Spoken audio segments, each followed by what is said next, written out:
Amsterdam 1656, une bibliothèque silencieuse. Un secret le plus dangereux de la chrétienté y est gardé. L'odeur du vieux parchemin se mêle à la lumière dorée qui filtre à travers les fenêtres poussiéreuses. Dans ce sanctuaire de savoir interdit, Baruch Spinoza passe ses nuits, à la recherche de réponses qu'aucun autre n'ose chercher. Cette nuit d'hiver, Spinoza tient entre ses mains un manuscrit grec, un manuscrit qui changera à jamais sa compréhension de Dieu. Ses mains tremblent, non pas de froid, mais d'anticipation. Ce qu'il découvre, dans ces pages jaunies, à l'encre délavée, aux marges remplies de notes arabes, n'est pas simplement de la vieille histoire. C'est la preuve irréfutable que tout ce que l'humanité croit savoir sur le Saint-Esprit a été bâti sur un mensonge, méticuleusement orchestré. Un mensonge si bien construit qu'il a trompé les empereurs, si convaincant qu'il a converti les barbares, si élaboré qu'il a résisté pendant 15 siècles sans être remis en question. Vous êtes-vous déjà demandé pourquoi le Saint-Esprit n'apparaît clairement que dans le Nouveau Testament? Pourquoi les anciens Juifs, qui avaient soi-disant une relation directe avec Dieu, n'ont-ils jamais mentionné cette troisième personne de la divinité? Et voici le détail qui devrait vous faire perdre le sommeil. Pourquoi Jésus, étant juif, n'a-t-il jamais expliqué clairement cette doctrine à ses disciples? Pourquoi a-t-il fallu 300 ans de débats théologiques pour éclaircir quelque chose qui aurait dû être évident dès le départ? Spinoza s'est posé ces mêmes questions, mais il est allé plus loin, bien plus loin. Il a remarqué un schéma sinistre dans la façon dont ces doctrines se sont développées, toujours au moment de plus grands contacts avec la philosophie grecque, toujours dans les villes où les platoniciens et les chrétiens coexistaient, toujours parmi les théologiens qui avaient étudié des textes païens, et les réponses qu'il a trouvées étaient si troublantes qu'il n'a plus jamais pu mettre les pieds dans une église, si dévastatrices qu'il a préféré être excommunié plutôt que de vivre dans le déni. Aujourd'hui, vous découvrirez exactement ce que ce philosophe a trouvé. Vous comprendrez pourquoi ces découvertes ont été enterrées pendant des siècles. Et à la fin, vous ne regarderez plus jamais la religion de la même façon. Mais d'abord, je dois vous parler d'une lettre. Une lettre que Spinoza a écrite en secret à un ami proche, le médecin Lodewijk Mayer, en décembre 1663. Cette lettre n'a jamais été publiée de son vivant. Elle n'a été retrouvée qu'au XIXe siècle, cachée parmi les papiers personnels de Mayer. Et lorsque les érudits ont finalement traduit son contenu, ils ont compris pourquoi Spinoza avait été si prudent à la garder secrète. Dans cette lettre, utilisant un code qu'il avait développé avec Mayer pour discuter de sujets dangereux, Spinoza révèle quelque chose qui aurait pu lui coûter la vie. Non seulement sa réputation, mais sa vie, littéralement. Il avait retracé l'origine exacte du concept du Saint-Esprit. Il avait cartographié chaque influence, chaque adaptation, chaque distorsion. Il avait trouvé les documents originaux, les lettres privées, les confessions non publiées, et il a découvert que la piste menait toujours au même endroit. Ce n'était pas Jérusalem, ce n'était pas Rome, ce n'était pas Alexandrie. La piste menait invariablement à Athènes, à l'Académie de Platon, aux écoles néo-platoniciennes, aux textes que même la plupart des chrétiens ne connaissaient pas. La vérité est que le Saint-Esprit n'est pas né à Jérusalem. Il n'a pas été révélé par Jésus lors d'une conversation intime avec les apôtres. Il n'est pas descendu des cieux à la Pentecôte sous forme de colombe ou de langue de feu. Le Saint-Esprit est né dans les écoles philosophiques d'Athènes, 400 ans avant que Christ n'existe même comme figure historique. Plus précisément, il est né dans l'esprit de Platon, lorsqu'il essayait d'expliquer comment l'imparfait pouvait se relier au monde imparfait. Il s'est développé avec Plotin lorsqu'il a élaboré la théorie des 3 hypostases divines. Il a mûri avec Proclus lorsqu'il a systématisé les émanations de l'un vers le multiple. Et il a été soigneusement transplanté dans le christianisme par des théologiens qui savaient exactement ce qu'ils faisaient. Vous commencez à sentir ce froid dans le dos, cette sensation que le sol se dérobe sous vos pieds, cette terrible perception que quelque chose de fondamental auquel vous croyez être vrai pourrait être complètement faux. C'est exactement ce que Spinoza a ressenti lorsqu'il a relié les points pour la première fois, lorsqu'il a réalisé qu'il n'avait pas affaire à une influence occasionnelle ou à une coïncidence historique. Il découvrait une opération délibérée d'ingénierie théologique. Permettez-moi de vous ramener au XVIIe siècle. Amsterdam était bien plus que le centre commercial de l'Europe. C'était le dernier refuge pour les penseurs. dangereux. Le seul endroit où les idées interdites pouvaient circuler sans entraîner de bûcher. Des juifs séfarades expulsés d'Espagne arrivaient sur les quais, chargés de plus que leurs biens matériels. Ils apportaient des manuscrits que l'Inquisition avait tenté de détruire. Des textes en hébreu, en arabe et en grec qui contenaient des secrets que l'Église catholique préférait garder enfouis. Des philosophes chrétiens réfugiés d'universités plus conservatrices trouvaient à Amsterdam la liberté de remettre en question les dogmes qui, ailleurs, coûtèrent la vie. Des marchands qui voyageaient en Méditerranée apportèrent des copies de textes anciens qui avaient survécu dans les bibliothèques de Constantinople et de Cordoue. C'était un creuset intellectuel où les orthodoxies de toutes les religions étaient remises en question quotidiennement. Spinoza a grandi dans cet environnement de liberté intellectuelle dangereuse. Dans les rues d'Amsterdam, il entendait des conversations en 10 langues différentes. Dans les synagogues, il assistait à des débats animés sur l'interprétation des textes sacrés. Dans les librairies, il avait accès à des œuvres qui, à Rome ou à Paris, figuraient sur l'index des livres interdits. Son père, Michael Spinoza, était officiellement un marchand de fruits secs importés, mais sa véritable passion était les livres anciens. Au fond de son magasin, il gardait une bibliothèque secrète de plus de 300 volumes en hébreu, en latin et en portugais. Des textes de philosophie, de médecine, d'astronomie et de théologie qu'il avait collectionnés pendant des décennies de voyages commerciaux. Dès son enfance, Baruch a eu accès à cette bibliothèque clandestine. À 10 ans, il lisait déjà couramment en hébreu des textes que la plupart des rabbins considéraient comme trop avancés pour les jeunes. À 15 ans, il maîtrisait suffisamment le latin pour lire Cicéron et Sénèque dans le texte original. À 18 ans, il a commencé à étudier le grec pour accéder directement aux philosophes antiques. À 20 ans, il maîtrisait déjà l'hébreu, le latin, le grec et l'arabe. Mais ce n'était pas seulement un brillant polyglotte. C'était un détective de la vérité avec une méthodologie qui ferait envie aux enquêteurs modernes. Et en 1655, il a commencé une enquête qui allait changer sa vie à jamais. Une enquête qui a commencé par une question apparemment simple, mais qui s'avérerait dévastatriceement complexe. Arrêtez-vous un instant. Respirez profondément, car je vais vous conter une histoire qui remettra en question ce que vous n'avez probablement jamais remis en question. Elle démontrera comment les questions les plus évidentes peuvent dissimuler les réponses les plus dérangeantes. Tout a commencé par une simple question que Spinoza se posa lors d'une étude de la Torah en 1665. Si le Saint-Esprit fait partie de Dieu depuis toujours, pourquoi Moïse ne l'a-t-il jamais mentionné? Pourquoi Abraham ignorait-il cette troisième personne divine? Pourquoi l'Ancien Testament ne parle-t-il que de Yahweh, sans mentionner cette division trinitaire?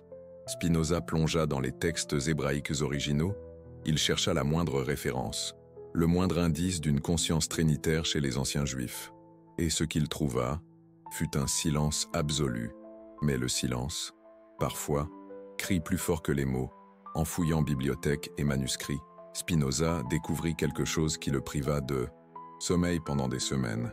Les premiers chrétiens ne parlèrent pas non plus du Saint-Esprit comme d'une personne divine séparée. Cette idée apparut plus tard, beaucoup plus tard. Il commença à établir une chronologie. À quel moment précis le Saint-Esprit cessa-t-il d'être simplement le souffle de Dieu pour devenir une personne divine indépendante?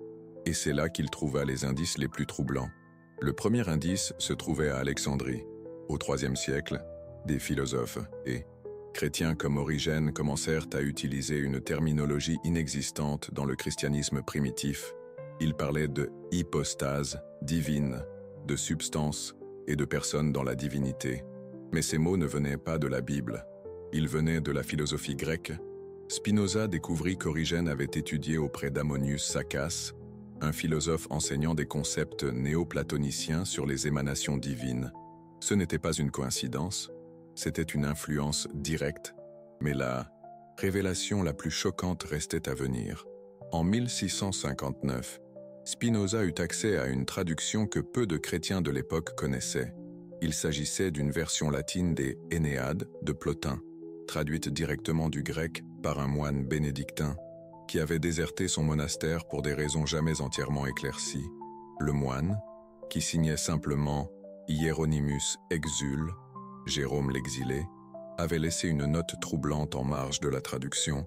Elle disait « Celui qui lira attentivement ces pages découvrira que nos mystères les plus sacrés sont, en réalité, très anciens. » Lorsque Spinoza lut cette note, il pensa d'abord qu'il s'agissait d'une autre excentricité monastique. Les moines faisaient parfois des remarques cryptiques, par pur goût du mystère. Mais lorsqu'il commença à lire le texte de Plotin, ligne par ligne, mot par mot, son incrédulité se transforma en choc. Plotin, écrivant au IIIe siècle de l'ère chrétienne, décrivait l'un divin se manifestant à travers une triade parfaite. L'un, source de toute réalité, le nous, l'intelligence divine qui contient toutes les formes et les idées, et la psyché, l'âme du monde qui anime et organise toute la réalité matérielle. Trois aspects d'une seule réalité divine, trois personnes d'une seule substance, trois hypostases distinctes, mais jamais séparées. La ressemblance avec la Trinité chrétienne n'était pas seulement remarquable, elle était identique dans des détails spécifiques qui auraient dû être impossibles à connaître si les doctrines avaient des origines indépendantes. Plotin parlait de « procession » au sein de la divinité. Les chrétiens postérieurs parleraient du Saint-Esprit, procédant du Père et du Fils. Plotin décrivait les hypostases comme consubstantielles, de la même substance essentielle. Le Concile de Nicée utiliserait exactement la même terminologie grecque. Plotin expliquait comment l'un restait immuable tandis que ses émanations agissaient dans le monde temporel. La théologie chrétienne développerait des concepts identiques sur l'immutabilité divine et l'action temporelle des personnes de la Trinité. Mais voici le détail qui fit perdre le sommeil à Spinoza pendant des semaines. Plotin était mort en 270 après J.C. et il ne faisait que systématiser et affiner des idées qui circulaient déjà dans les écoles platoniciennes depuis des siècles. Spinoza comprit qu'il était confronté à quelque chose de plus grand qu'une simple influence philosophique. Il découvrait un plagiat théologique. Il plongea plus profondément. Il étudia Platon, Aristote, les stoïciens, et dans chaque tradition, il trouva des éléments qui apparaîtraient plus tard dans la doctrine chrétienne du Saint-Esprit, l'idée d'un principe divin qui imprègne et vivifie le cosmos, la notion d'une intelligence divine qui se manifeste dans le monde matériel. Tout était là, 400 ans avant J.C. Mais il y avait une différence cruciale que Spinoza identifia et qui devrait vous faire remettre en question tout ce que vous croyez savoir sur la religion. Pour les philosophes grecs, il s'agissait de concepts philosophiques, des tentatives rationnelles d'expliquer la nature de la divinité. Pour les chrétiens des siècles suivants, cela devint un dogme religieux, une vérité révélée, un article de foi, une question de vie ou de mort spirituelle. Et voici le détail qui devrait vous tenir éveillé cette nuit. Cette transformation ne fut pas accidentelle. Spinoza commença à cartographier exactement comment cette transformation s'est produite, comment les concepts philosophiques grecs ont été absorbés, christianisés et finalement déclarés comme révélation divine originale. Le processus fut graduel, presque imperceptible, mais inexorable. Le processus fut graduel, presque imperceptible, mais inexorable comme une marée montante. D'abord vinrent les pères apologistes du IIe siècle, des hommes comme Justin Martyr, qui avait étudié la philosophie avant de se convertir au christianisme. Justin n'abandonna pas son éducation platonicienne lorsqu'il devint chrétien. Au contraire, il l'utilisa pour rendre le christianisme plus appétissant pour les publics instruits. Il parlait du logos d'une manière que tout étudiant de la philosophie grecque reconnaîtrait immédiatement, non pas comme une personne divine unique révélée par Jésus, mais comme la raison cosmique décrite par Héraclite et développée par les stoïciens. Dans ses écrits, Justin admet ouvertement « Tout ce que les philosophes ont dit de juste nous appartient, à nous les chrétiens ». C'était une déclaration révolutionnaire. Il affirmait que la vérité philosophique grecque était propriété chrétienne de droit divin. Mais cela créait un problème théologique sérieux. Si les philosophes grecs étaient parvenus à la vérité indépendamment de la révélation chrétienne, qu'est-ce qui rendait le christianisme spécial? La solution de Justin fut ingénieuse et dangereuse. Il affirma que les philosophes grecs avaient reçu des intuitions du Logos avant même l'incarnation du Christ. C'était une manière élégante de christianiser rétroactivement la philosophie grecque, puis vinrent les pères d'Alexandrie, où le syncrétisme religieux était non seulement toléré, mais encouragé. Clément d'Alexandrie étudia dans les écoles platoniciennes de la ville avant de devenir théologien chrétien. Ses œuvres sont remplies d'une terminologie qui serait familière à tout néoplatonicien. Clément développa l'idée que la philosophie grecque était une préparation évangélique, une manière pour Dieu de préparer les païens à recevoir l'Évangile. Une théorie commode, qui permettait d'intégrer pratiquement n'importe quel concept philosophique au christianisme. Mais c'est Origène qui poussa ce processus jusqu'à ses conséquences les plus extrêmes. Origène avait étudié auprès d'Ammonius Saccas, le même professeur qui forma Plotin. Ce n'était pas une coïncidence si leur théologie était si similaire. Ils avaient puisé à la même source philosophique. Dans ses commentaires bibliques, Origène réinterprète systématiquement des passages des Écritures en utilisant des catégories néoplatoniciennes. Les esprits de Dieu, qui planait sur les eaux, dans la Genèse, devient la troisième hypostase divine agissant dans la création matérielle. Les langues de feu à la Pentecôte deviennent une manifestation visible de la procession éternelle du Saint-Esprit au sein de la Trinité. Le vent impétueux, qui accompagne la descente de l'Esprit, devient une métaphore de l'énergie divine qui émane de l'un vers le multiple. Origène n'interprétait pas les Écritures. Il traduisait Plotin en langage biblique. Et finalement, au IVe siècle, le Concile de Nicée officialisa ce qui se produisait depuis 200 ans. La philosophie grecque fut déclarée doctrine chrétienne orthodoxe, mais Spinoza découvrit quelque chose que les pères de l'Église ne voulaient pas admettre. Ils savaient exactement ce qu'ils faisaient. Ils savaient qu'ils importèrent des concepts externes au christianisme, et ils le firent consciemment. Dans une lettre conservée d'Origène, il admet ouvertement qu'il utilise la sagesse des Grecs pour expliquer les mystères chrétiens. Ce n'était pas un secret, c'était une stratégie. L'Église avait besoin de rivaliser intellectuellement avec les écoles philosophiques de l'Empire romain. Elle devait offrir une cosmologie aussi sophistiquée que celle des platoniciens, et la manière la plus facile de le faire était d'incorporer la cosmologie platonicienne. Spinoza trouva des preuves que cette stratégie fut discutée et planifiée dans les cercles érudits chrétiens. Ce ne fut pas un accident, ce fut une adaptation délibérée. Mais il y a une différence entre adapter des concepts philosophiques et affirmer qu'ils ont été révélés par Dieu depuis le commencement des temps. Et c'est exactement ce que l'Église fit. La doctrine du Saint-Esprit comme troisième personne de la Trinité fut présentée comme si elle avait été enseignée par Jésus, connue des apôtres, et transmise fidèlement à travers les siècles, alors qu'en réalité, elle avait été développée par des philosophes grecs qui n'avaient jamais entendu parler de Jésus. Spinoza documente méticuleusement comment cette fausse narration fut construite, comment les textes furent réinterprétés rétroactivement, comment les versets bibliques qui se référaient à l'origine au souffle ou au pouvoir de Dieu furent transformés en référence à une personne divine. Le processus fut si subtil que même les chrétiens eux-mêmes finirent par croire que cela avait toujours été ainsi. Mais Spinoza possédait les textes originaux. Il avait accès aux sources primaires. Il savait lire l'hébreu, le grec et le latin dans le texte original, et il pouvait voir clairement comment les significations avaient été modifiées, étendues, déformées. Le mot hébreu « ruach » signifie simplement « vent » ou « souffle ».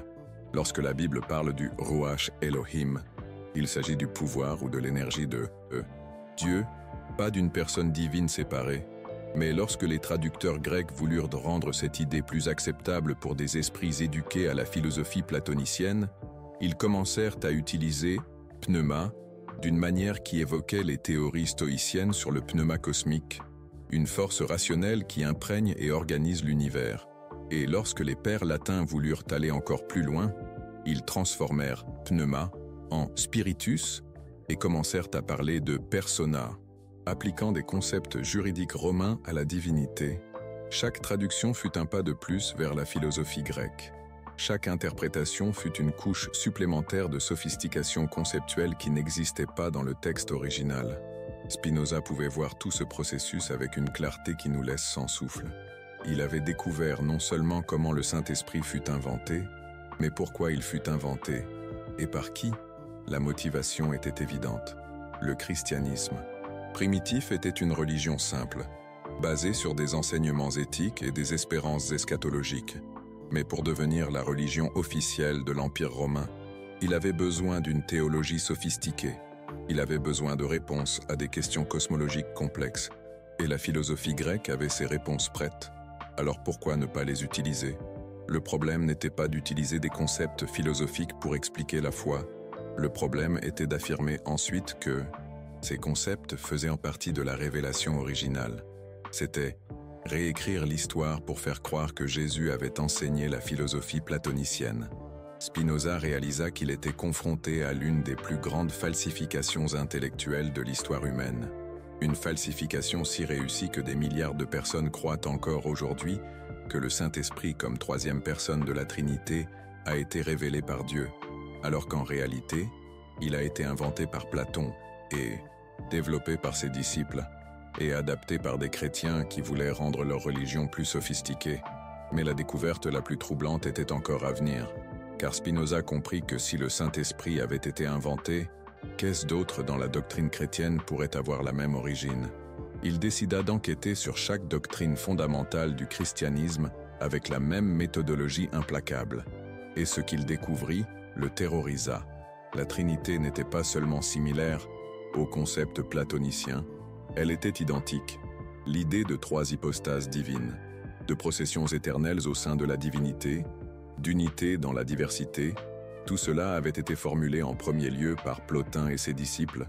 Mais il y avait plus, beaucoup plus. Le concept de logos, si central pour la christologie de Jean, était directement tiré d'Héraclite et développé par les stoïciens, l'idée d'une raison cosmique qui organise et gouverne l'univers. Les philosophes grecs en avaient discuté pendant des siècles avant qu'aucun évangile ne soit écrit. Et l'âme immortelle, la séparation entre le corps et l'esprit, la préexistence de l'âme, tout cela était du pur platonisme. Les anciens juifs croyaient en la résurrection du corps, pas en l'immortalité de l'âme. Mais les chrétiens absorbèrent l'anthropologie grecque et la déclarèrent vérité révélée. Spinoza était confronté à une révélation dévastatrice. Le christianisme qu'il connaissait n'était pas une religion révélée. C'était une synthèse syncrétique de judaïsme, de philosophie grecque et de religion romaine. Et le pire de tout, les dirigeants de l'Église le savaient. En 1661, Spinoza eut accès à des documents que peu d'érudits de l'époque connaissaient, des lettres personnelles entre les pères de l'Église des IIIe et IVe siècles, conservées dans une bibliothèque monastique à Florence et copiées clandestinement par un scribe sympathisant. Ces lettres révélaient ce qui se tramait dans les coulisses de la construction doctrinale chrétienne, et ce qu'elles montraient était encore plus troublant que les preuves philosophiques. Origène écrivait ouvertement à son ami Grégoire de Néo-Césarée au sujet de sa stratégie d'hellénisation du christianisme. Dans une lettre datée de 244, il explique « Nous devons utiliser la sagesse des Grecs pour édifier nos frères les plus simples. Ils ne comprendraient pas les mystères divins dans leur forme pure. Mais, revêtus de la dignité de la philosophie, ils deviennent agréables même aux plus instruits. Ce n'était pas un hasard. C'était une stratégie délibérée. » Dans une autre lettre, encore plus révélatrice, Origène confesse « Parfois, je me demande si nous ne sommes pas en train de créer une nouvelle religion en mélangeant les écritures hébraïques avec la sagesse grecque. Mais si telle est la volonté de Dieu pour rendre sa vérité accessible aux païens, qui sommes-nous pour le contester ?» C'était une admission extraordinaire. Origène savait qu'il innovait, qu'il ne se contentait pas de transmettre des traditions reçues. Basile de Césarée fut encore plus explicite dans une correspondance privée avec Grégoire de Nazianze. Dans une lettre de 370, il admet « Lorsque je parle de la substance divine, ousia, et des personnes, hypostasei, j'utilise une terminologie aristotélicienne que nos pères ne connaissaient pas, mais les incultes de notre époque ont besoin de concepts plus raffinés pour comprendre des mystères qui étaient auparavant acceptés par une foi simple. » La lettre continue avec une confession encore plus choquante. Parfois, je crains que nos raffinements théologiques n'obscurcissent la simplicité originale de l'Évangile. Mais nous vivons dans des temps qui exigent une sophistication intellectuelle. Et Augustin, le grand théologien de l'Église occidentale, fut le plus honnête de tous dans ses Confessions non publiées, un manuscrit autobiographique découvert seulement au XIXe siècle. Dans celui-ci, Augustin confesse que sa conversion au christianisme ne fut possible que parce qu'il y trouva toute la sagesse de Platon purifiée et élevée par la révélation divine. Il admet que sans cette connexion philosophique, il aurait rejeté le christianisme comme religion d'esclaves et de pécheurs. Plus troublante encore, Augustin documente comment il a consciemment incorporé des concepts platoniciens dans sa théologie. Lorsque je parle de la Trinité, écrit-il, j'utilise le langage des philosophes pour rendre compréhensible ce que les Écritures ne font qu'insinuer. Ils le savaient, tous le savaient. Les leaders intellectuels du christianisme refaçonnaient consciemment une religion sémitique simple pour la rendre agréable aux élites gréco-romaines. Ils créaient une synthèse sophistiquée entre la foi biblique et la philosophie païenne, et ils documentaient ce processus dans une correspondance privée. Le christianisme était consciemment remanié pour attirer les élites intellectuelles de l'Empire romain. Le message simple de Jésus était sophistiqué, complexifié, élaboré philosophiquement, et le Saint-Esprit n'était que la partie émergée de l'iceberg. Spinoza découvrit que même des concepts apparemment basiques, comme « personne », appliqués à la divinité, étaient des importations directes du droit romain. Le mot « persona » se référait à l'origine au masque utilisé au théâtre ou au rôle juridique que quelqu'un pouvait jouer dans la société romaine. Un citoyen romain pouvait avoir plusieurs personae, la persona du père de famille, la persona du marchand, la persona du soldat. C'étaient des rôles sociaux distincts, mais joués par la même personne physique. Lorsque Tertullien, un avocat romain converti au christianisme, appliqua ce concept juridique à la divinité, il fit une innovation radicale qui n'avait aucun précédent, ni dans le judaïsme, ni dans le christianisme primitif. Dieu le Père, Dieu le Fils et Dieu le Saint-Esprit devinrent trois personae divines, trois rôles ou manifestations de la même substance divine. C'était une tentative ingénieuse pour rendre la divinité compréhensible aux esprits éduqués dans la culture gréco-romane. Mais cela soulevait une question terrible qui tenait Spinoza éveillé nuit après nuit. Si ces doctrines fondamentales étaient des créations humaines basées sur la philosophie grecque et le droit romain, que restait-il de la révélation originale? Spinoza commença à remettre en question non seulement les détails doctrinaux, mais la nature même de la révélation religieuse. Si les concepts les plus centraux du christianisme avaient été importés de traditions philosophiques païennes, comment distinguer ce qui était véritablement révélé de ce qui était une construction humaine? Cette question le terrifiait, car elle menait à des implications encore plus radicales. Dans ses journaux privés, qui ne furent découverts qu'au XIXe siècle, il écrivait « Si Dieu s'est réellement révélé aux hommes, pourquoi a-t-il permis que sa révélation soit si facilement corrompue par des spéculations humaines? Ou est-ce que ce que nous appelons révélation n'est, dès le début, que le produit de l'imagination et du raisonnement humain, essayant de comprendre l'incompréhensible? » C'était une question dangereuse. Une question qui, ailleurs en Europe, aurait pu lui coûter la vie sur le bûcher. Mais Spinoza ne pouvait pas arrêter ses investigations. Il avait trouvé une ligne de preuve qui menait à des conclusions de plus en plus radicales, comme un abîme qui s'ouvrait sous ses pieds à chaque nouvelle découverte. Il découvrit que non seulement des concepts doctrinaux, mais même des pratiques liturgiques, avaient été absorbés de traditions païennes avec une systématicité qui suggérait une planification délibérée. L'adoration des saints reflétait parfaitement le culte des héros dans les religions à mystère grec. Les mêmes prières, les mêmes gestes, les mêmes offrandes, seuls les noms avaient changé. La vénération des reliques était identique aux pratiques magiques de l'Antiquité méditerranéenne, où des fragments de héros morts contenaient supposément des pouvoirs surnaturels.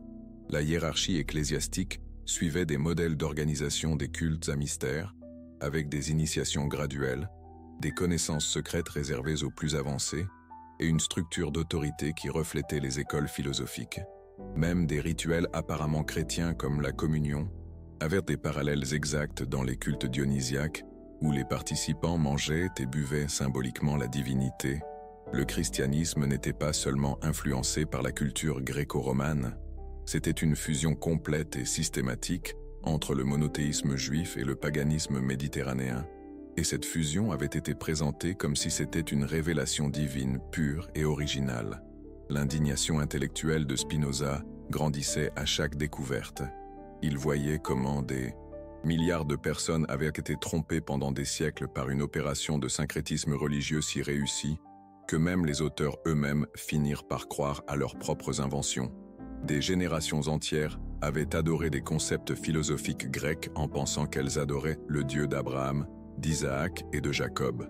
Des millions de personnes sont mortes en défendant des doctrines élaborées dans des écoles platoniciennes 400 ans avant la naissance du Christ. Cela, qu'est terrible. Mais il y avait quelque chose de plus troublant encore dans ces découvertes. Quelque chose qui l'obligea à remettre en question non seulement la véracité du christianisme, mais la nature même de l'expérience religieuse humaine. Si le Saint-Esprit était une invention basée sur la philosophie grecque, qu'est-ce que cela signifiait pour l'expérience religieuse de millions de chrétiens au cours des siècles? Illusion? Autosuggestion? Ou quelque chose de plus complexe? Spinoza n'était pas un simple sceptique. Il reconnaissait que des personnes véritablement religieuses rapportaient des expériences spirituelles réelles. Mais ces découvertes l'obligeaient à remettre en question l'interprétation de ces expériences.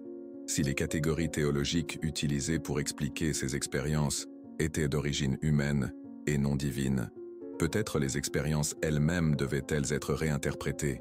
Peut-être ce que les chrétiens appelaient l'action du Saint-Esprit était-il en réalité quelque chose de très différent, quelque chose que les philosophes grecs avaient déjà identifié et décrit avec d'autres mots.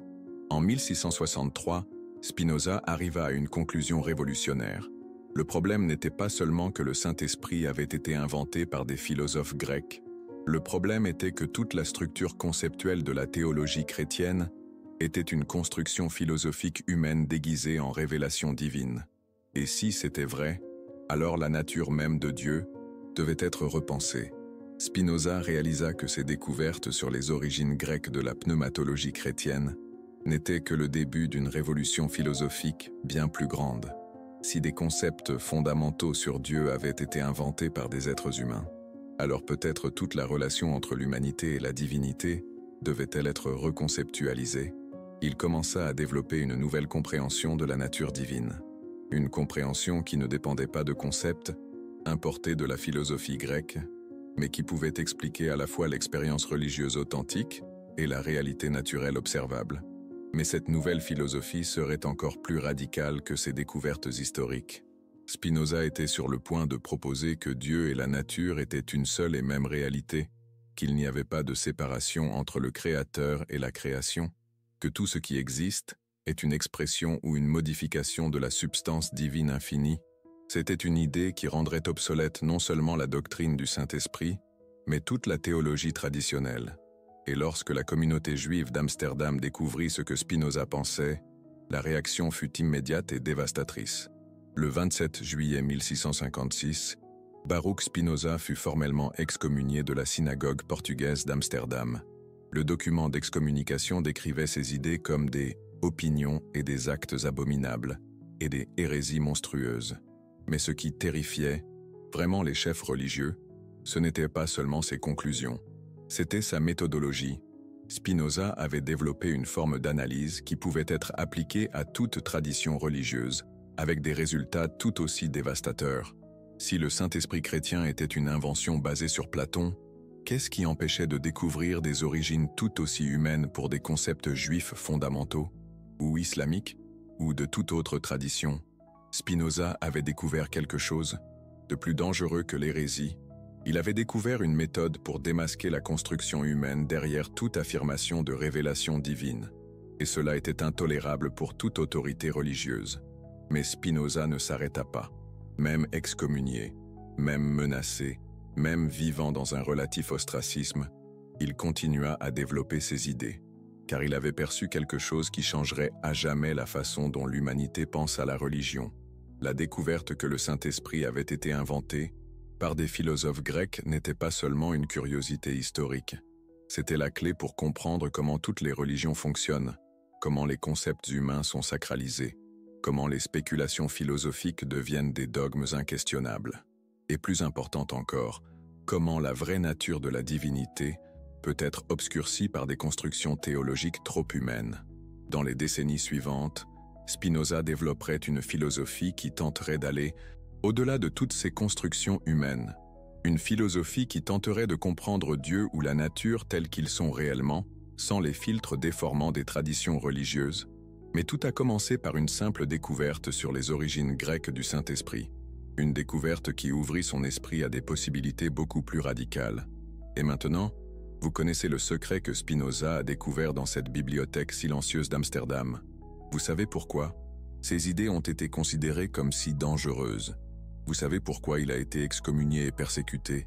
Mais l'histoire ne s'arrête pas là, car les implications de ces découvertes vont bien au-delà de la théologie chrétienne ou juive. Elles touchent à la nature même de la vérité religieuse, de l'autorité spirituelle et de la relation entre la raison et la foi. Et c'est ce que nous allons explorer maintenant, car ce que Spinoza a découvert, après avoir été excommunié, était encore plus révolutionnaire que ses révélations sur le Saint-Esprit. Durant les années qui suivirent son excommunication, Spinoza s'isola du monde religieux traditionnel, mais il ne cessa pas de penser, il ne cessa pas de questionner, et il ne cessa certainement pas d'investiguer. Si les doctrines fondamentales du christianisme étaient des constructions philosophiques humaines, alors qu'était Dieu réellement? Comment distinguer entre la divinité authentique et les projections humaines sur la divinité? Spinoza comprit qu'il devait recommencer à zéro. Il devait développer une méthode entièrement nouvelle pour comprendre la nature divine. Une méthode qui ne dépendait pas de révélations soi-disant sacrées ou de traditions religieuses établies. Et c'est là qu'il fit la découverte la plus radicale de sa vie. Une découverte qui ne provenait pas de manuscrits anciens ou de lettres secrètes, mais d'une pure réflexion philosophique basée sur une logique implacable. En 1665, alors qu'il étudiait les textes de Descartes sur la nature de la substance et les œuvres de physique de Galilée sur les lois naturelles, Spinoza eut une épiphanie qui changerait à jamais la philosophie occidentale. Il se promenait le long des canaux d'Amsterdam par une matinée d'automne, réfléchissant aux implications de ces découvertes historiques, lorsqu'une question simple traversa son esprit comme un éclair. Si toutes ces doctrines sur la médiation divine étaient des inventions humaines, que révélait cela sur la vraie nature de Dieu? Et puis, arrêté devant un canal qui reflétait le ciel doré du matin, la réponse arriva avec une clarté qui le laissa littéralement sans souffle.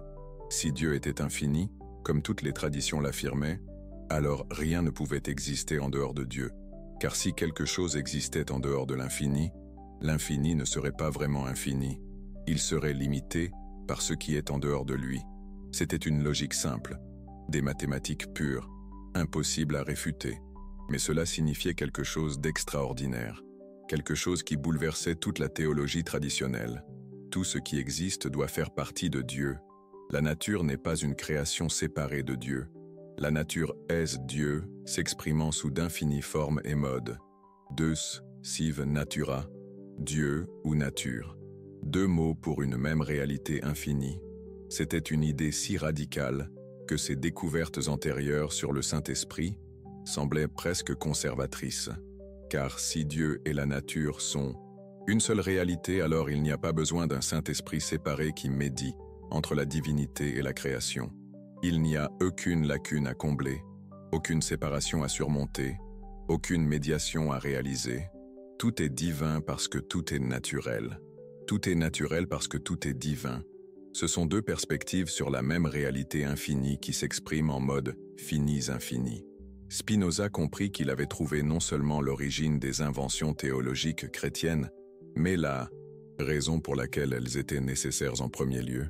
Spinoza réalisa que ces découvertes historiques sur les origines grecques de la pneumatologie chrétienne n'étaient que des symptômes d'un problème beaucoup plus vaste. Le problème était la propre conception dualiste de la réalité qui séparait le créateur et la création. Cette séparation n'était pas seulement philosophiquement problématique, elle était à la racine de toutes les erreurs théologiques qui s'ensuivirent. Lorsque vous séparez Dieu de la nature, vous devez expliquer comment il se rapporte. Et c'est exactement là que les théologiens chrétiens ont eu recours à la philosophie grecque. Ils avaient besoin de concepts comme émanation, médiation, procession, pour expliquer une relation qui en réalité n'existait pas. Le Saint-Esprit a été inventé pour résoudre un problème qui n'existait que parce que la prémisse initiale était fausse. Mais les implications de cette nouvelle compréhension allaient bien au-delà de la théologie chrétienne. Si tout est une expression de la substance divine infinie, alors les êtres humains ne sont pas des créatures séparées de Dieu essayant de se connecter à leur Créateur. Ce sont des modifications finies de la réalité divine elle-même. Vous n'avez pas besoin du Saint-Esprit pour accéder à Dieu. Vous êtes déjà une expression de Dieu. Votre propre existence est divine par nature. C'était une idée à la fois libératrice et terrifiante. Libératrice, car elle éliminait toute la structure de médiation religieuse. Vous n'aviez pas besoin de prêtres, de sacrements ou de doctrines spéciales pour vous connecter au divin. La connexion existait déjà intrinsèquement. Terrifiante, car elle éliminait également toute la structure d'autorité religieuse. Si chaque personne est une expression directe de la divinité, qui a le droit de dicter des vérités spirituelles aux autres? Spinoza comprit qu'il avait découvert non seulement une erreur historique sur le Saint-Esprit, mais une alternative complète à toute la religion organisée. Et cette alternative était encore plus dangereuse pour les autorités religieuses que ces révélations historiques. En 1670, Spinoza publia anonymement le Traité théologico-politique. Officiellement, c'était une défense de la liberté de penser. En pratique, c'était une démolition systématique de toutes les bases de l'autorité religieuse traditionnelle. Utilisant les mêmes techniques qu'il avait appliquées au Saint-Esprit, Spinoza analysa systématiquement les écritures juives et chrétiennes, et ce qu'il trouva confirma ses pires soupçons. La majeure partie de ce qui était considéré comme révélation divine était en réalité des textes composés par de multiples auteurs au cours des siècles, des textes qui reflétaient les limites culturelles, politiques et intellectuelles de leurs époques. Moïse n'a pas écrit le Pentateuque. Les prophètes n'ont pas prédit les événements futurs avec une précision surnaturelle. Les évangiles n'étaient pas des récits de témoins oculaires des événements qu'ils décrivaient. Tout cela était une construction humaine postérieure, présentée comme une révélation divine pour légitimer les autorités religieuses et politiques. Le schéma était toujours le même. Des concepts humains sacralisés, des récits historiques idéalisés, des textes édités et réédités pour soutenir des agendas contemporains. Le Saint-Esprit n'était qu'un exemple particulièrement clair d'un phénomène beaucoup plus vaste. Spinoza révélait comment toutes les religions fonctionnent, comment elles transforment les spéculations philosophiques en dogmes, comment elles transforment les récits mythiques en histoire littérale, comment elles transforment l'autorité humaine en mandat divin. Mais il ne s'est pas arrêté à la critique. Il a développé une alternative positive. Si Dieu et la nature sont une seule réalité, alors la vraie spiritualité consiste à comprendre cette réalité, à étudier les lois naturelles, à développer une compréhension rationnelle du cosmos.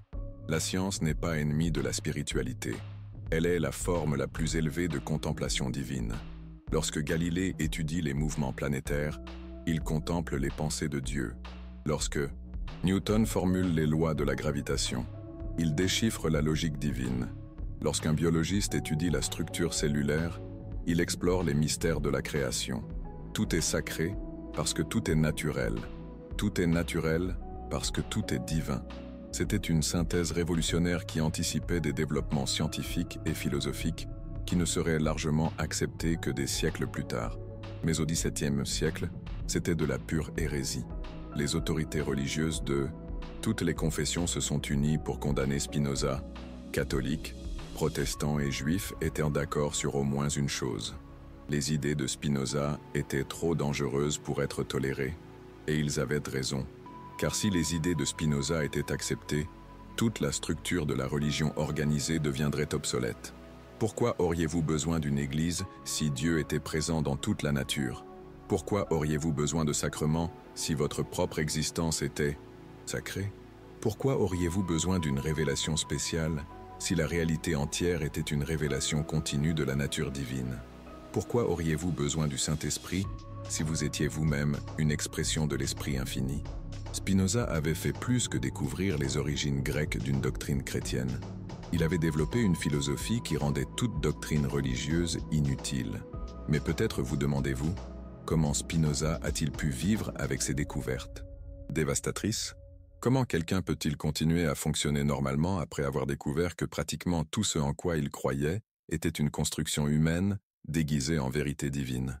La réponse est, il n'a pas pu vivre normalement. Et peut-être que vous non plus ne pourrez pas après avoir entendu cette histoire. Dans les mois qui suivirent ces découvertes les plus troublantes, Spinoza traversa ce qui ne peut être décrit que comme une profonde crise existentielle. Ses amis ont rapporté qu'il passait parfois des jours sans parler, plongé dans des réflexions qui le laissaient visiblement perturbé. Dans une lettre à son ami Oldenburg, datée de 1665, Spinoza confesse « Parfois, je me demande s'il ne serait pas préférable de vivre dans une heureuse ignorance plutôt que de porter le poids de ces vérités. Il existe des connaissances qui transforment complètement notre perception du monde, et une fois acquises, il est impossible de les défaire. C'était le prix d'une connaissance radicale, la perte de l'innocence intellectuelle. Spinoza avait découvert non seulement que le Saint-Esprit était une invention, mais que tout le système de médiation religieuse était une construction humaine. Il avait regardé derrière le rideau des institutions sacrées et découvert seulement des êtres humains faisant de la politique, de la philosophie et des affaires au nom de Dieu. Et cela a fondamentalement changé sa relation avec tout, avec les synagogues qu'il fréquentait, avec les amis qui partageaient ses croyances, avec la communauté même qu'il avait élevée. Comment regardez-vous un prêtre de la même manière, après avoir découvert que les doctrines qu'il enseigne ont été créées par des philosophes païens? Comment participez-vous à des rituels religieux après avoir découvert qu'ils sont des adaptations de pratiques qui existaient des siècles avant la religion que vous professez? Comment priez-vous un Saint-Esprit après avoir découvert son acte de naissance dans les écoles platoniciennes d'Athènes? Ces questions ne sont pas seulement académiques. Elles sont profondément personnelles, existentielles, et peuvent être douloureuses à affronter. Mais Spinoza a découvert quelque chose d'extraordinaire au milieu de cette crise. Il a découvert que la perte des illusions religieuses ne signifiait pas la perte du sacré. Cela signifiait trouver le sacré là où il avait toujours été. Lorsque vous supprimez les médiations inventées, il ne reste pas le vide, il reste la réalité directe. Lorsque vous abandonnez les saints esprits créés par des philosophes grecs, vous ne perdez pas l'accès au divin. Vous découvrez que vous n'avez jamais perdu cet accès, car vous n'avez jamais été vraiment séparés.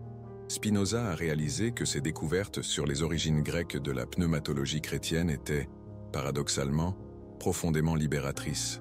Il ne détruisait pas la spiritualité.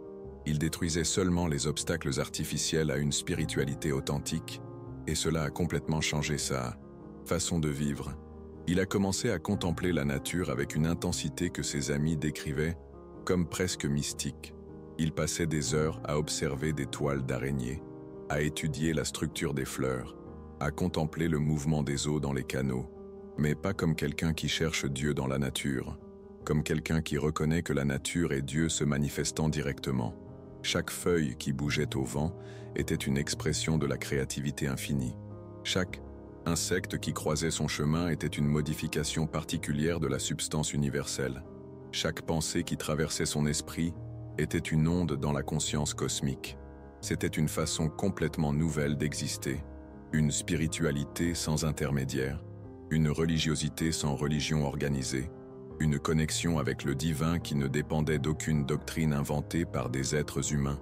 Et c'est peut-être exactement ce que vous ressentez maintenant. Peut-être que ces révélations, sur les origines grecques du Saint-Esprit, éveillent en vous une inquiétude similaire à celle que Spinoza a éprouvée. Peut-être commencez-vous à remettre en question non seulement cette doctrine spécifique, mais toute la structure de médiation religieuse que vous acceptez comme naturelle. Peut-être vous demandez-vous, si le Saint-Esprit a été inventé, quelles autres vérités fondamentales peuvent aussi être des constructions humaines? Et peut-être ressentez-vous simultanément la peur et le soulagement. La peur parce que remettre en question des vérités fondamentales est toujours effrayant. Le soulagement parce que, enfin, certaines incohérences que vous avez toujours ressenties commencent à avoir un sens. Si c'est ce qui se passe, sachez que vous vivez exactement ce que Spinoza a vécu il y a 3 siècles. Vous traversez le processus douloureux mais libérateur de distinguer entre la vérité authentique et les constructions humaines sacralisées. Et sachez aussi que de l'autre côté de ce processus, il y a quelque chose d'extraordinaire. Une façon de se rapporter à la réalité qui est simultanément plus rationnelle et plus spirituelle que n'importe quelle religion traditionnelle. Et l'histoire prouverait qu'il avait raison. Au cours des siècles suivants, des érudits indépendants ont confirmé une par une toutes les découvertes historiques de Spinoza. La critique biblique moderne a vérifié ses analyses des textes sacrés. L'histoire des doctrines a confirmé ses révélations sur les origines grecques de la théologie chrétienne. Aujourd'hui, nous savons que Spinoza avait absolument raison sur les origines du Saint-Esprit.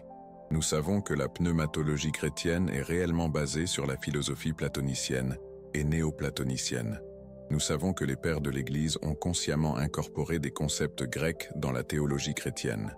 Ce qui était une hérésie au XVIIe siècle est un fait historique accepté au XXIe siècle. Mais les implications philosophiques des découvertes de Spinoza sont encore controversées. L'idée que Dieu et la nature sont une seule réalité défie encore à la fois le théisme traditionnel et l'athéisme matérialiste. Spinoza a développé une troisième option, un naturalisme sacré qui est simultanément scientifique et spirituel.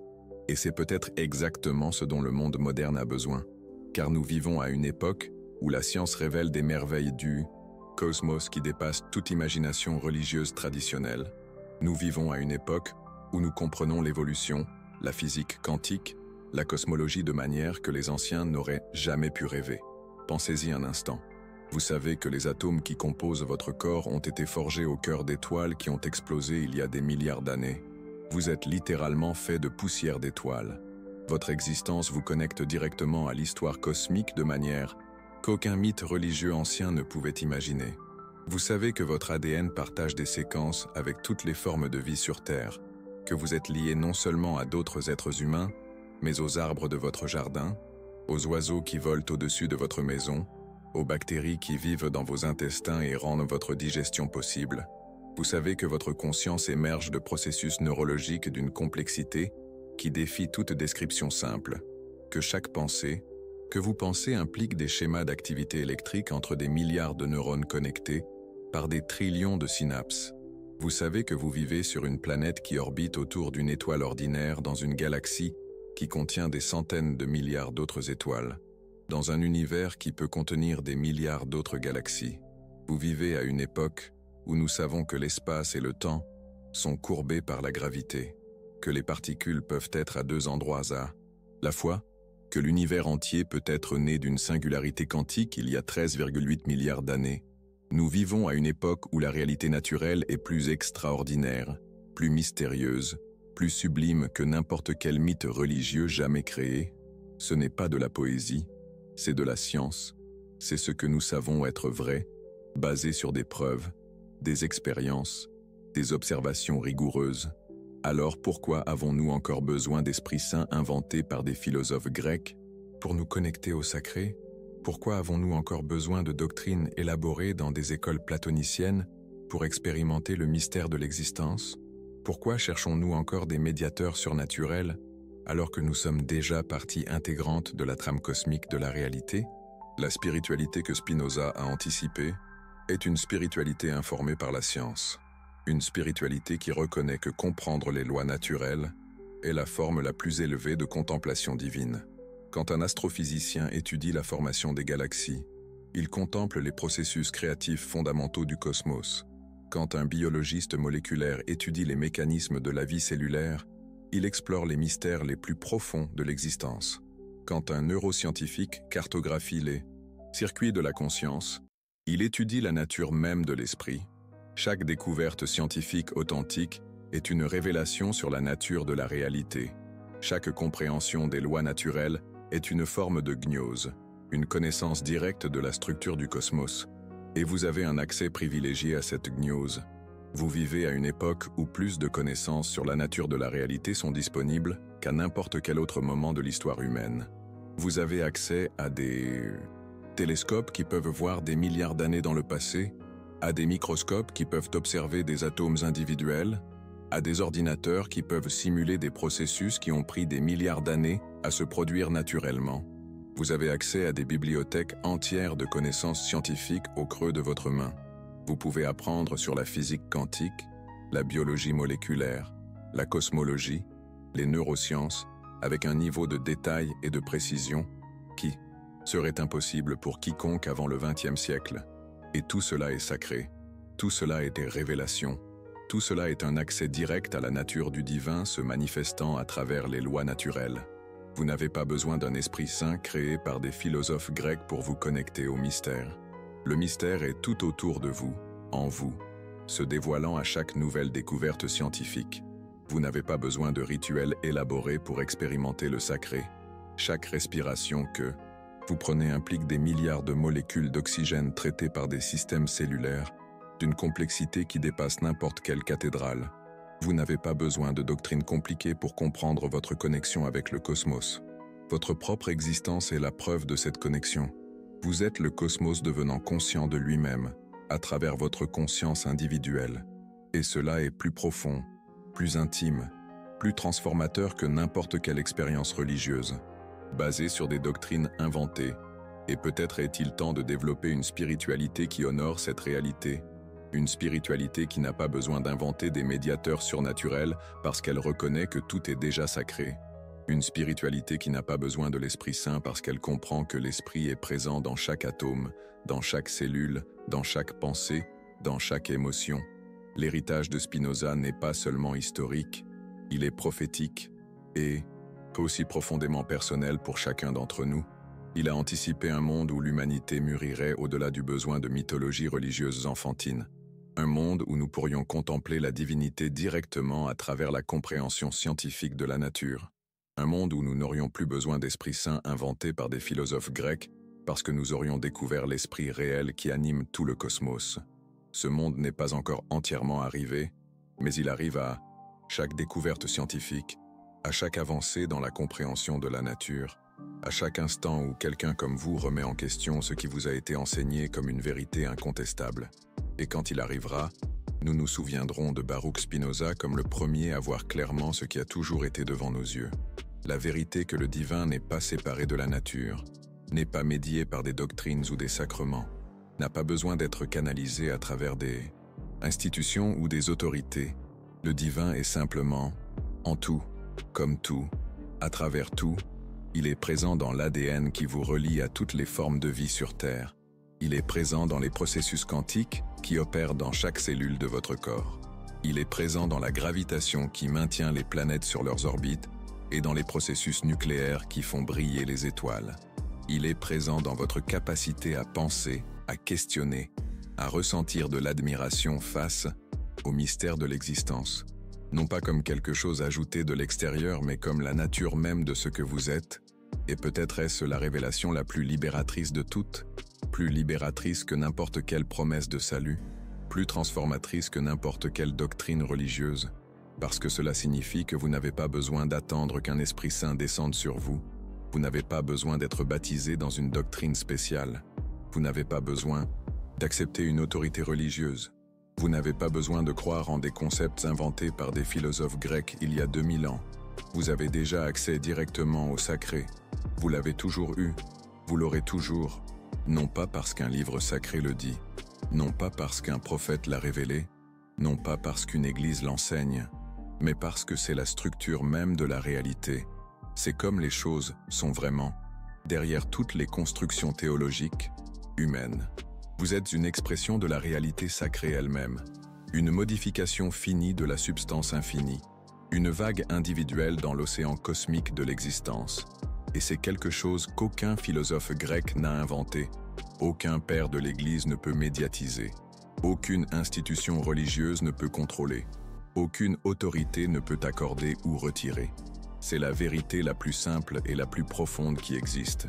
C'est ce que Spinoza a découvert dans cette bibliothèque silencieuse d'Amsterdam il y a plus de 300 ans. Une vérité si radicale qu'elle a coûté sa position sociale, ses relations familiales, sa sécurité. Une vérité si dangereuse qu'elle menace encore aujourd'hui toute structure de pouvoir basée sur la séparation entre l'humanité et la divinité. Une vérité qui nous montre que nous avons toujours été beaucoup plus libres, beaucoup plus connectés, beaucoup plus sacrés que n'importe quelle religion n'a osé nous le dire. Et maintenant, cette vérité est la vôtre. Pour en faire ce que votre conscience déterminera, vous pouvez continuer à croire en des esprits saints créés par des philosophes grecs et adaptés par des théologiens ambitieux, ou vous pouvez commencer à reconnaître l'esprit réel qui habite déjà en vous, qui a toujours habité, qui n'a pas besoin de médiation parce qu'il n'a jamais été séparé. Vous pouvez continuer à chercher Dieu dans des doctrines créées par les humains, ou bien vous pouvez commencer à reconnaître la présence divine qui a toujours été juste devant vos yeux, dans la nature, dans la science, dans la vie, en vous-même. Et maintenant, nous arrivons au moment le plus important de cette révélation, Le moment où vous devez décider quoi faire de tout cela que vous avez découvert.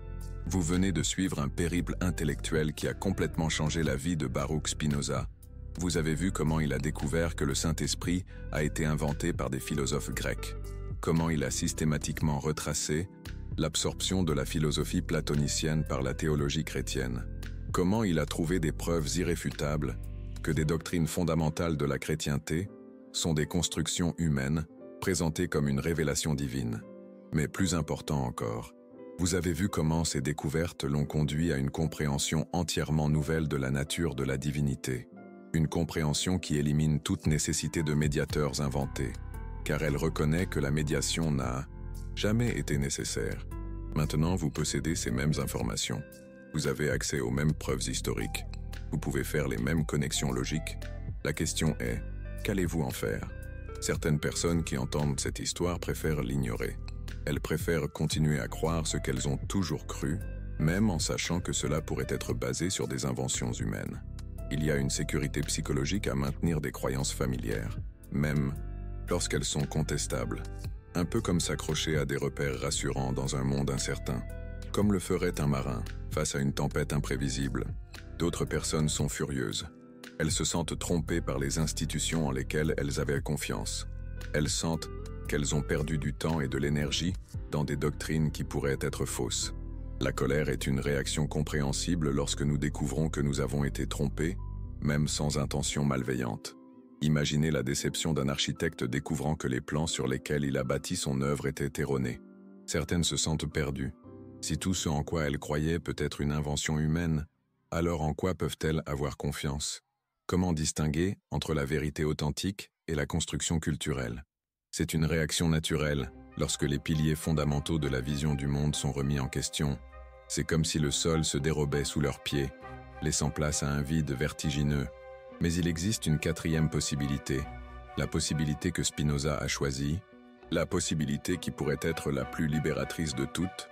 Vous pouvez utiliser ces découvertes comme une occasion de développer une relation plus authentique avec la réalité, une relation qui ne dépend pas de doctrines qui peuvent être fausses, mais qui repose sur l'expérience directe et la compréhension rationnelle, comme un sculpteur qui façonne sa pierre brute, guidé non pas par un modèle préconçu, mais par l'essence même de la matière. Vous pouvez utiliser cela comme une invitation à explorer ce que vous expérimentez réellement lorsque vous vous connectez à ce que vous appelez le sacré. Qu'est-ce qui se passe en vous lorsque vous contemplez un ciel étoilé? Que ressentez-vous lorsque vous observez la complexité d'une fleur? Qu'expérimentez-vous lorsque vous réfléchissez au mystère de votre propre conscience? Ces expériences sont réelles. Elles sont vôtres. Personne ne les a inventées pour vous. Aucun philosophe grec ne les a créées. Aucun père de l'Église ne les a médiatisées. Et peut-être sont-elles plus fiables que toute doctrine extérieure, car elles proviennent de votre propre capacité à vous connecter directement à la réalité, comme une source d'eau vive jaillissant de la terre, pure et intouchée. Spinoza a découvert que lorsque vous supprimez les médiations inventées, vous ne perdez pas l'accès au divin. Au contraire, vous découvrez que l'accès a toujours été là, obscurci seulement par les constructions théologiques inutiles. C'est comme découvrir que la fenêtre par laquelle vous pensiez devoir regarder pour voir le monde bloquait en réalité votre vision. Lorsque vous la retirez, vous n'avez pas moins de vision. Vous avez une vision plus claire et plus directe. Les doctrines sur le Saint-Esprit étaient comme cette fenêtre, créées avec de bonnes intentions pour aider les gens à se connecter au divin, mais finissant par devenir des obstacles à la connexion directe. Lorsque vous découvrez qu'elles ont été inventées par des philosophes grecs, vous ne perdez pas la capacité de vous connecter au sacré. Vous découvrez que vous avez toujours eu cette capacité intrinsèquement. Et cela est simultanément humiliant et responsabilisant. Humiliant parce que cela signifie que vous avez été plus dépendant des autorités externes que vous n'aviez besoin de l'être. Responsabilisant parce que cela signifie que vous êtes plus capable de connexion authentique que vous ne l'imaginiez. Maintenant, vous savez ce que Spinoza savait. Vous savez que, derrière toutes les constructions théologiques complexes, il y a une vérité très simple.